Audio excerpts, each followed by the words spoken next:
महाराष्ट्र की सियासत में नई सुगबुगाहट। पूर्व सीएम देवेंद्र फडणवीस और शिवसेना नेता संजय राउत के बीच हुई मुलाकात।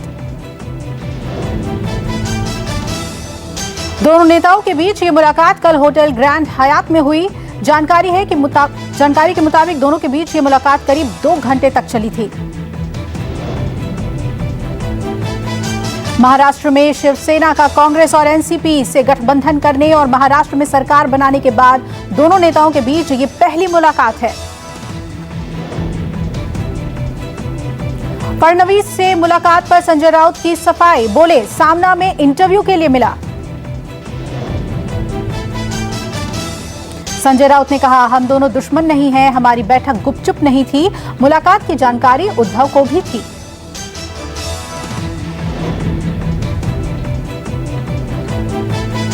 महाराष्ट्र की राजनीति में कभी व्यक्तिगत दुश्मनी नहीं होती। आइडियोलॉजिकल या कोई भूमिका पर हमारे विवाद हो सकते, तो इसलिए हमने उनसे बात की और ये कोई जो हमारी बैठक थी वो कोई गोपनीय नहीं थी। हम कोई बंकर में अंडरग्राउंड नहीं बैठे थे, खुलेआम लोगों के। पंजाब में बीजेपी को बड़ा झटका लगा है। बीजेपी की सबसे पुरानी सहयोगी शिरोमणि अकाली दल एनडीए से अलग हुई। पर सेंटर की सरकार ने वो भी गल ना मनी, चॉइस करके सारा कुछ देखते हुए जो फैसले लेते गए। श्रोमणी अकाली दल की सारी पार्टी की लीडरशिप ने यूनैनिमसली फैसला किया है कि श्रोमणी अकाली दल ना एनडीए का हिस्सा रह सकता है, तो सरकार तो इस्तीफा देता। शिरोमणि अकाली दल कृषि बिल से नाराज थी। इसी से नाराज हरसिमरत कौर ने मंत्री पद से इस्तीफा भी दे दिया था और अब अकाली दल ने एनडीए का साथ छोड़ा। करीब 22 सालों से एनडीए के साथ थी शिरोमणि अकाली दल। एनडीए से अकाली दल के अलग होने पर शिवसेना नेता संजय राउत का बयान, कहा एनडीए के मजबूत स्तंभ थी शिवसेना, अकाली दल मजबूरन एनडीए से अलग हुए। एनडीए के जो मजबूत स्तंभ जो थे वो शिवसेना और अकाली दल। शिवसेना को मजबूरन एनडीए से बाहर निकलना पड़ा, मजबूरन बोल रहा हूँ, हमारी इच्छा नहीं थी। अब अकाली दल जो एक बहुत ही मजबूत स्तंभ था, 1996 से हम एक साथ रहे, वो भी उनके किसानों का जो विषय उस मामले में निकल। अब नए साथी मिल गए हैं बीजेपी के एनडीए को, तो मैं उनको शुभकामनाएं। पीएम मोदी ने की आज मन की बात। प्रधानमंत्री ने आज 69वीं बार मन की बात की। पीएम मोदी ने 2 गज की दूरी पर फिर दिया जोर। घरों में स्टोरी टेलिंग को बढ़ावा देने की अपील की। प्रधानमंत्री ने कहा, कोरोना संकट के काल में भी कृषि क्षेत्र ने अपना दमखम दिखाया है। किसानों की मजबूती से होगी आत्मनिर्भर भारत की नींव। कृषि बिल को लेकर भी मन की बात में बोले पीएम, कहा आज किसानों को अपनी मर्जी से उपज बेचने की आजादी मिली है। फायदा 2014 में फल और सब्जियों को एपीएमसी एक्ट से बाहर कर दिया गया। इसका उन्हें और आसपास के साथी किसानों को बहुत फायदा हुआ। 4 साल पहले उन्होंने अपने गांव के साथी किसानों के साथ मिलकर एक किसान उत्पादक समूह की स्थापना की। आज गांव के किसान स्वीट कॉर्न और बेबी कॉर्न की खेती।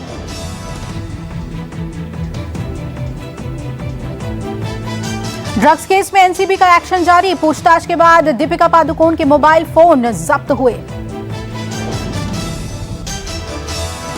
एजेंसी मोबाइलों की फॉरेंसिक जांच कराएगी। फोन की जांच कर यह समझने की कोशिश होगी कि दीपिका का किसी ड्रग पेडलर्स के साथ कोई कनेक्शन था या नहीं। 6 घंटे की पूछताछ में दीपिका ने करिश्मा से चैट की बात कबूल ली। साथ ही उन्होंने एनसीबी को माल की परिभाषा भी बताई। सारा अली खान और श्रद्धा कपूर पर भी कस रहा है शिकंजा। एनसीबी ने पूछताछ के बाद सारा अली खान और श्रद्धा कपूर के भी फोन मोबाइल जब्त कर लिए। सूत्रों के मुताबिक दीपिका पादुकोण, सारा अली खान और श्रद्धा कपूर ने सवालों के गोलमोल जवाब दिए, जिसके बाद एजेंसी ने इनके मोबाइल जब्त करने का फैसला किया। पूछताछ में श्रद्धा कपूर ने कबूल लिया कि वो सुशांत के साथ पावना डैम पर गई थी, जहां पार्टी में ड्रग्स इस्तेमाल हुई थी।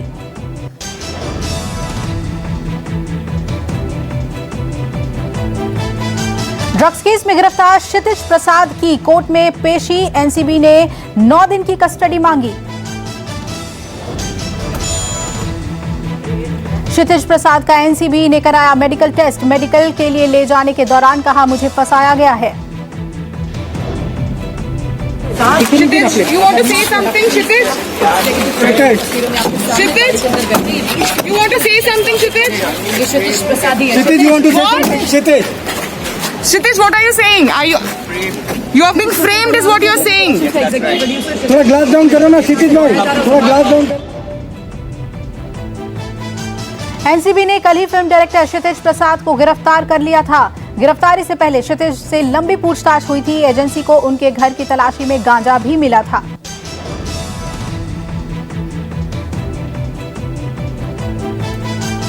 बिहार चुनाव को लेकर एनडीए में सीटों के बंटवारे पर फैसला जल्द। हर सीट जीतने को बन रही है रणनीति। महागठबंधन में अब तक फैसला नहीं। कांग्रेस का बड़ा बयान, आरजेडी से नहीं बनी बात तो सभी 243 सीटों पर चुनाव लड़ने के लिए पार्टी तैयार। कांग्रेस के एकला चलो पर राजद की प्रतिक्रिया, महागठबंधन में सबको मिलेगा सम्मान, राजद का कांग्रेस से होगा सम्मानजनक समझौता। तेजस्वी यादव से मिले वीआईपी पार्टी के नेता मुकेश साहनी, 30 सितंबर तक महागठबंधन में हो सकता है सीटों का ऐलान।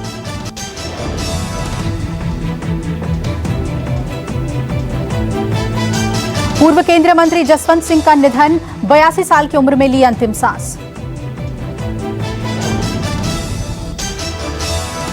लंबे समय से बीमार चल रहे थे जसवंत सिंह। प्रधानमंत्री और रक्षा मंत्री ने उनके निधन पर दुख जताया। पीएम मोदी ने ट्वीट करके कहा, जसवंत सिंह जी ने पूरे लगन के साथ देश की सेवा की, पहले एक सैनिक के रूप में और बाद में राजनीतिक के साथ अपने लंबे जुड़ाव के दौरान। जसवंत सिंह 1960 में सेना में मेजर के पद से इस्तीफा देकर राजनीति के मैदान में उतरे थे। जसवंत सिंह ने अटल बिहारी सरकार में अहम भूमिका निभाई थी। 1998 से 2004 तक एनडीए के शासनकाल में जसवंत ने वित्त, रक्षा और विदेश मंत्रालय का नेतृत्व किया था। 2014 में जसवंत सिंह को बीजेपी ने लोकसभा चुनाव का टिकट नहीं दिया। इसके बाद जसवंत ने बीजेपी छोड़ निर्दलीय चुनाव वो लड़े और उसके बाद हार गए।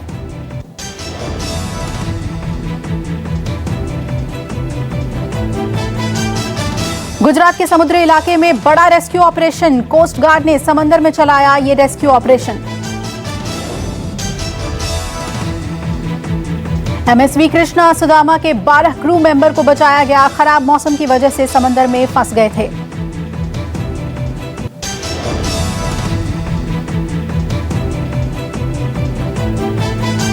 राजस्थान में टीचर भर्ती के आरक्षण की मांग को लेकर 50 घंटे से हाईवे के 10 किलोमीटर इलाके पर प्रदर्शनकारियों का कब्जा। प्रदर्शनकारियों ने उदयपुर अहमदाबाद हाईवे पर आगजनी और तोड़फोड़ की, गाड़ियों पर किया पथराव, पुलिस को करनी पड़ी खासी मशक्कत। प्रदर्शनकारी शिक्षक भर्ती के अनारक्षित 1167 पदों को एसटी वर्ग में भरने की कर रहे हैं मांग। 7 सितंबर से विरोध जारी, दुकान होटलों में लूटपाट, करीब 30 वाहन फूंके, 700 पर केस दर्ज। करनी सेना की आई चेतावनी, कहा जनरल कोटे को आरक्षित वर्ग को ना दे सरकार वरना होगा बड़ा आंदोलन। बांसवाड़ा में धारा 144 लागू।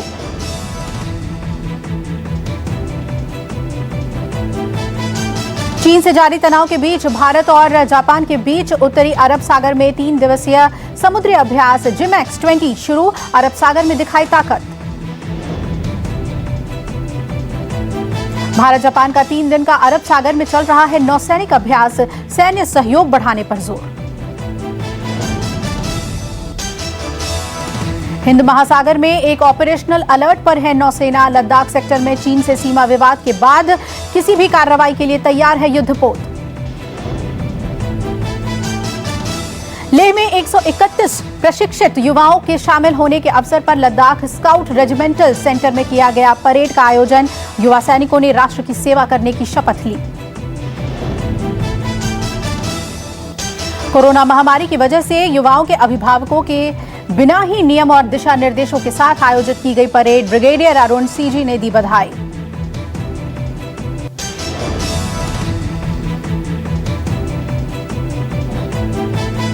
देश में बीते 24 घंटे में कोरोना के 88,600 नए मामले सामने आए। 1,124 लोगों की मौतें। पिछले 24 घंटे में 92,043 मरीज ठीक भी हुए हैं। देश में 9,56,000 सक्रिय मामले हैं। देश में अब कुल कोरोना संक्रमितों की संख्या 59,90,000 हो गई है। दिल्ली में 24 घंटे में 3,372 नए केस की पुष्टि। कुल मामले 2,67,000 के पार। अब तक कोरोना 5,193 लोगों की मौत। महाराष्ट्र में कोरोना के 24 घंटे में सामने आए 20,419 नए केस। 430 मरीजों ने तोड़ा दम। 13,21,000 मरीजों की तादाद। अब कोरोना से राज्यों में 35,191 लोगों ने गंवाई जान। 10,16,000 लोगों ने कोरोना को दी मौत।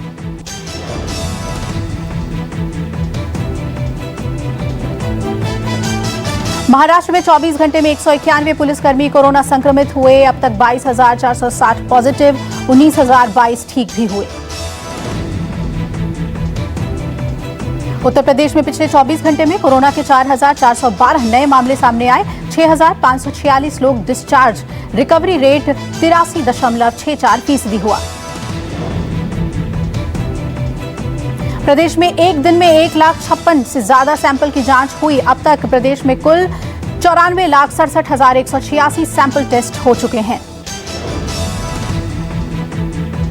सरकार के मुताबिक प्रदेश में रोज 1.5 लाख से अधिक टेस्ट हो रहे हैं। 30 सितंबर तक 1 करोड़ टेस्ट करने का लक्ष्य है। 30 सितंबर को ही सीएम योगी लखनऊ में नए कैंसर अस्पताल का उद्घाटन भी करेंगे।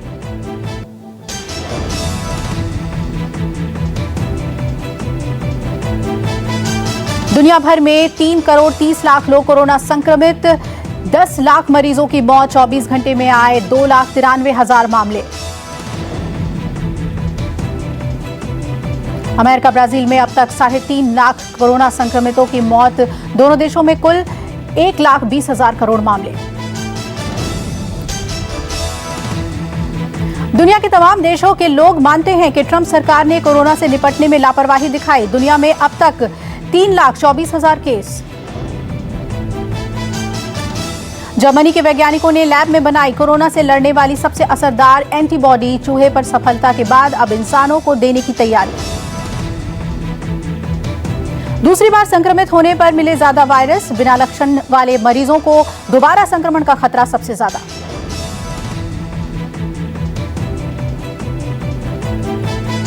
सूरत के बारडोली में एक अस्पताल से दूसरे अस्पताल ले जाते वक्त हुई कोरोना मरीज की मौत। परिवार का फूटा गुस्सा। एम्बुलेंस ड्राइवर को पीटा। एम्बुलेंस ड्राइवर के साथ मारपीट की तस्वीरें सीसीटीवी में कैद। मामले की जांच में जुटी पुलिस। यूपी के मुरादाबाद में पत्नी की लड़ाई से तंग आया युवक जान देने के लिए मोबाइल टावर पर चढ़ा। मोबाइल टावर पर चढ़कर जान देने की बात करता रहा युवक। पुलिस की मदद से स्थानीय लोगों ने उसे नीचे उतारा। पटना में 2 पक्षों की कहासुनी के बाद मारपीट। 3 लोग जख्मी। मामले की जांच में जुटी पुलिस। केंद्रीय कृषि राज्य मंत्री कैलाश चौधरी ने संसद द्वारा पारित किए गए कृषि विधेयकों को बताया क्रांतिकारी पहल। कहा किसानों के साथ नाइंसाफी हुई तो राजनीति से लूंगा संन्यास। कैलाश चौधरी बोले जहां ज्यादा रेट मिलेगा अब वही मनचाही जगह पर अपनी उपज बेच पाएगा किसान। जम्मू कश्मीर के कुलगाम में सुरक्षा बलों पर ग्रेनेड हमला। हमले में किसी तरह की जानमाल का नुकसान नहीं। हमले के बाद पूरे क्षेत्र का घेराव कर आतंकवादियों को पकड़ने के लिए चलाया गया सर्च ऑपरेशन। यूपी के कानपुर में पुलिस ने नकली पान मसाला बनाने वाली फैक्ट्री का किया खुलासा। 2 लोगों को किया गिरफ्तार।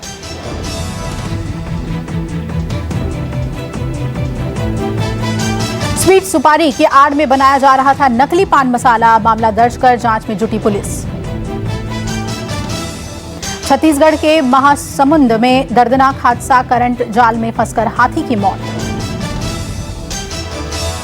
छत्तीसगढ़ में हाथियों की मौत का सिलसिला लगातार जारी, महज 4 महीने में 11 हाथियों की मौत। एमपी के भोपाल में सामने आया अजीबोगरीब मामला, लूडो के खेल में पापा ने की चीटिंग तो फैमिली कोर्ट पहुंची 24 साल की बेटी।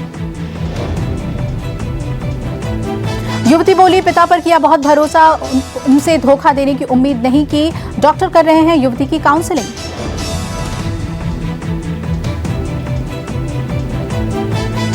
एमपी के शहडोल में क्रिकेट सट्टेबाजी गैंग का खुलासा, पुलिस ने एक महिला समेत कुल 13 लोगों को किया गिरफ्तार, लगाया था 3 करोड़ का सट्टा। यूपी मुरादाबाद में तैनात डीपीआरओ की पत्नी ने वीडियो जारी कर सीएम से लगाई इंसाफ की गुहार, पत्नी ने बताया जान को खतरा। नमस्कार, मैं हूं मानक गुप्ता। अगर आपको हमारा ये वीडियो पसंद आया हो तो इसे लाइक और शेयर जरूर करें, और हां, हमें सब्सक्राइब और फॉलो करना ना भूलें ताकि आप देश और दुनिया की कोई खबर मिस ना करें। तो जुड़े रहिए हमारे साथ और देखते रहिए न्यूज़ 24।